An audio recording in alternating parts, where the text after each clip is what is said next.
Hey everybody, welcome to another episode of The Urban Gardener. I want to thank you all so much for joining with me here today. And if you haven't already, please get down below and hit that subscribe button.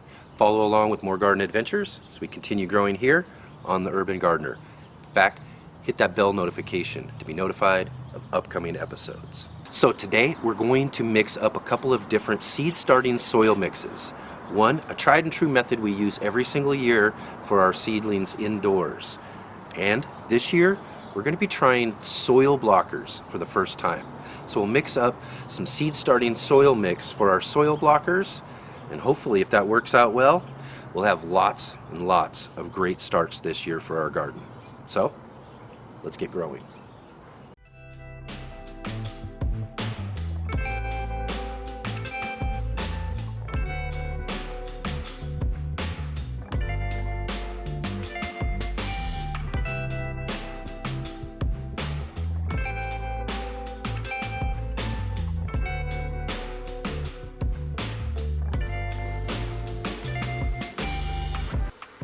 So alright, let's get started with our first seed starting soil mix that we'll be using this year. Really simple recipe I found several years ago on YouTube somewhere. I can't remember who exactly had this recipe, but I started using it, found that it worked really well, so I just keep using it every year. You know, if it ain't broke, don't try to fix it. Primary ingredient for this mix is coconut coir. Now, depending on how much you want to make, they got smaller blocks if you want, or these big, larger 11-pound blocks. And with these, you just add water, and they expand out. And then one thing I do want to mention though about these is that you'll want to be aware of who you're buying from, or whether or not your coconut coir is washed. That's going to be important because a lot of coconut coir out there that's being sold has a really high salt content, and that's not really good for your seedlings at all. Believe me, I know. This happened to me a couple of seasons back, and ever since then I've been buying basically this washed coconut coir. I'll put a link down in the description actually to the coconut coir that I purchased here for the 11-pound bricks. I think it's Silly Goose Gardens, and the smaller brick here too I got from Down to Earth. So really good base for our seed starting soil mix. So after the coconut coir has soaked for a while, you get this really nice fluffy mix, which makes a really great base for our seed starting mix. And the next ingredient we're going to use too is worm castings. Worm castings are a really good source of nutrients for young plants, but your seeds don't necessarily need worm castings in order to get started. But after they start getting into those true leaves that they form and all of that, it's good to have some nutrients for them. So I like to have a good base of worm castings inside of our soil mix too. And the other ingredient we're going to use is vermiculite. The vermiculite is let's see if I can get this right, a hydrous phyllosilicate mineral. I think that's right. Hydrous phyllosilicate mineral. And it's basically heated up, and it causes it to kind of explode and expand, and gives it all these nice, really cool crevices, which allows it to hold on to water really well. Plus, as well as it holds on to water, it also allows for some good drainage in your seed starting mix as well. And that could be replaced though too with perlite. Now, perlite is a anamorphous volcanic glass.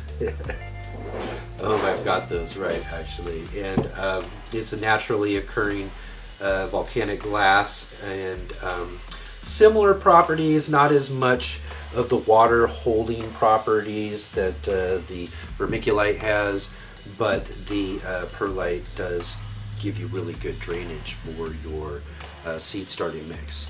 So we'll be using 3 parts of the coconut coir. And again, you could intermix the peat moss if you like. You could switch it up. You could use all peat moss, all 3 parts. You could do 2 in 1, 1 in 2. Like I said, they're really interchangeable for those there. And so let's go ahead and we'll put in 3 parts of our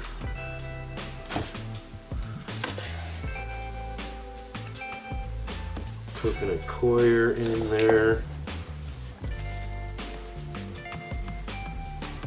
Okay, so 3 parts of coconut coir in there, and then we're going to put in just 1 part of the worm castings. So just 1 part of worm castings there.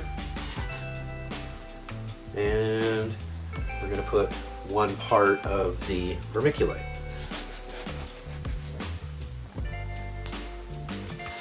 Alright. And we're just going to mix that up really good.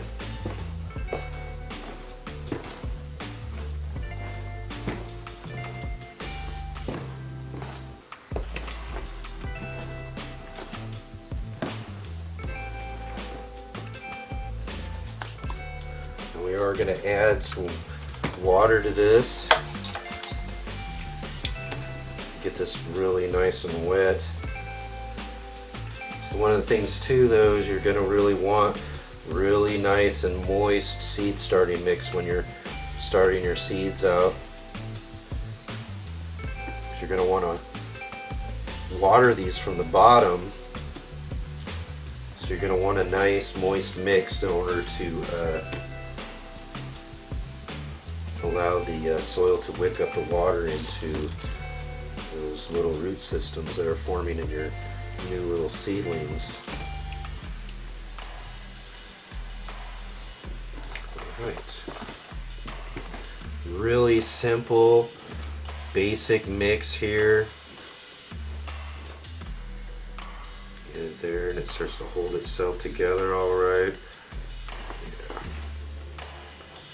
Really good one to start. There, so you get some good seed starting mix there.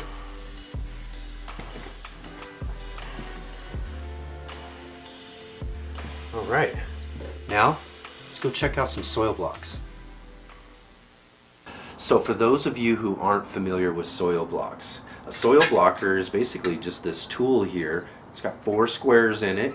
We're going to pack each of these squares up with our soil blocker soil mix that we're going to make here in a minute.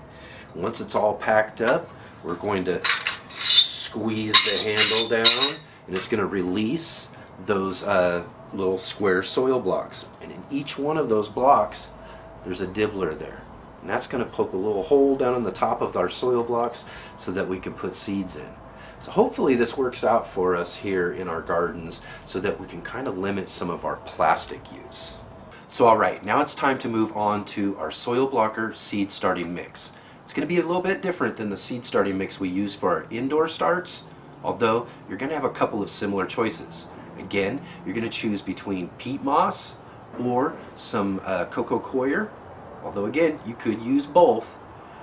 Or for drainage, you're going to choose between perlite and vermiculite. Also, you could use both. But for our mix that we're going to make today, I'm just going to use a couple of parts peat moss and then a couple of parts of our compost, which we've got to sift out. And I've got this sifter here. I just made that with some extra wood I had laying around and some 1/4 inch hardware cloth. And it's all linked up to the carport with a couple of chains there to kind of hold it together so that I can just kind of shake that compost and get all of the fine parts out and separate all of those woody wood chips that we see in a lot of that compost that we're buying at some of our garden centers.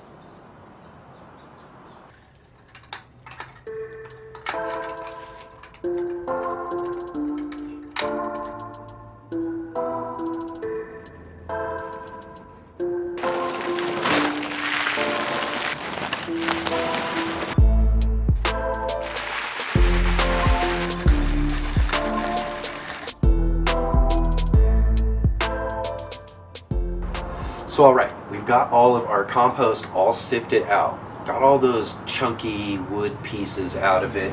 We've got the 2 different varieties of compost. We've sifted those together, so we've got a really nice, light, fluffy mix. And we're going to be putting this soil block mix recipe together in parts. And our parts are going to be these buckets here. They're probably about just a little over a gallon, I would say. And we're going to use 1 part of the perlite. And you could switch that out for vermiculite if you like to as well. We're going to have 2 parts of that compost that we sifted. And then the other 3 parts. You could use all peat moss if you like, or you could use all Coco Coir. But we're going to go with Gardener Scott's recipe today for our soil block mix. And we're going to put in 2 parts of the peat moss and then 1 part of the Coco Coir and kind of mix them together. So let's get this all mixed up.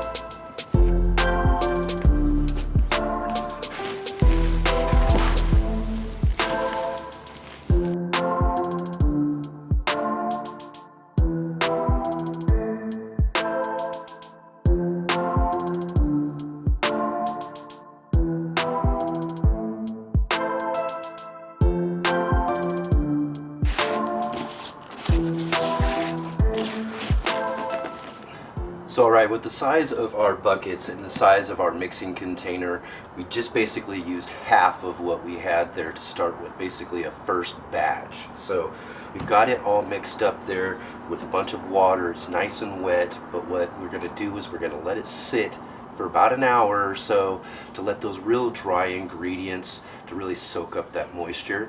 And then hopefully here real soon we'll have some great soil block mixture here. So alright, it's been about an hour now. We've let our mixture soak up all of that water. It's really moist now. Really moist, but also when you let go of it, it's nice and firm and holding itself together. Another recommendation on the soil blockers is inside of your trays to put cardboard. Put some cardboard in there and then soak it with water, so that it kind of acts as a wick for you in order to keep your soil blocks nice and hydrated.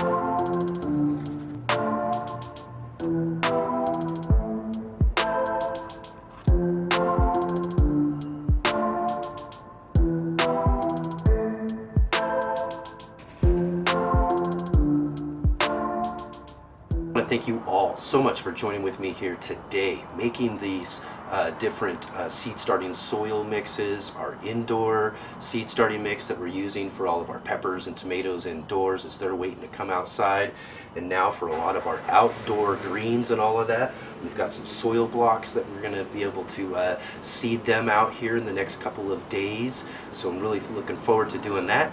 Looking forward to you guys following along with me, so don't forget to hit that subscribe button down below and follow along with us there for more garden adventures. And also you can hit the bell notification in order to be notified of upcoming episodes. Give this video a big thumbs up, hit the like button, and don't forget, get down in the comment section below and let me know if you got any questions, comments, concerns, or any ideas for us for upcoming episodes. See you all on the very next one.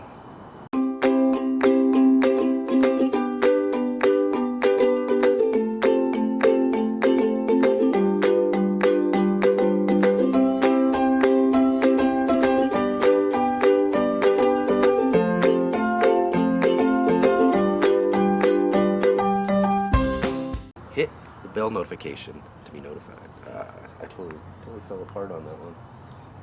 Upcoming episodes.